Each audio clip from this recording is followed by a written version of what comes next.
Mary Geller. I live in Chicago, but one of my favorite pastimes or hobbies is to photograph graffiti all over the world. And I've tracked down and photographed graffiti in London, Chicago, San Francisco, New York, Los Angeles, Miami, some great graffiti in Tel Aviv and Jerusalem, and some of the most interesting in China. Beijing has an amazing graffiti area. It's a conversation. Like if you walk down the street and if you look up and you look around, there's always messages, and it's always changing. One of the newer forms is sticker graffiti.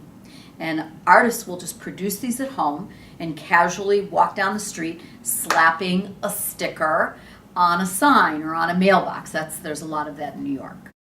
There's stencil graffiti where somebody, that's one of the most common, where somebody will just cut a stencil out at home, artistic stencil, which takes a lot of time, and then they will take that to the site and spray paint over it.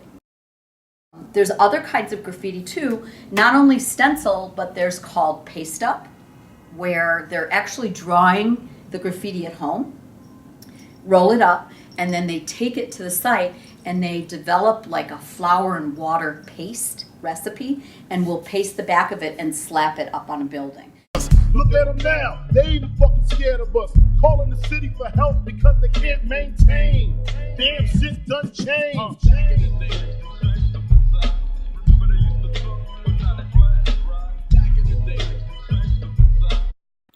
After meeting with Mary, I went on my own graffiti expedition and happened upon an abandoned building right off Jackson Avenue.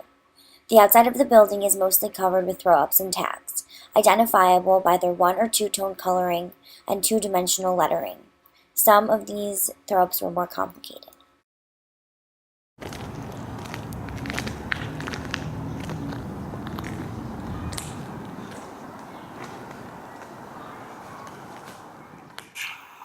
After entering the premises, I was able to find more complicated pieces and figurines in the back.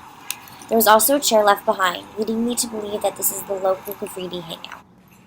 It seemed as though the graffiti artists were leaving messages for each other, some complicated and others more simplistic.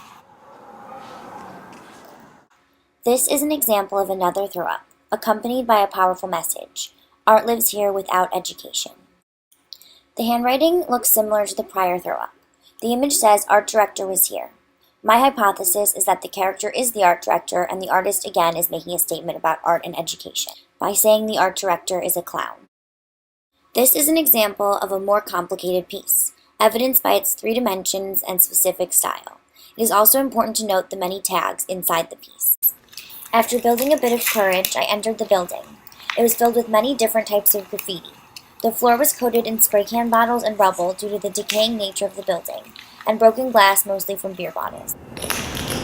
Pitching pennies, honeys had the high top jellies, shooting skelly, motherfuckers was all friendly, lounging at the barbecues, drinking brews with the neighborhood crews, hanging on the avenues. Turn your pages to 1993, niggas is getting smoked, G, believe me. This is a very unique piece of graffiti art I found on one of the beams inside the building. It reads, "Don't forget to brush your teeth." After leaving the building, I was able to find many other examples of graffiti all over New Orleans.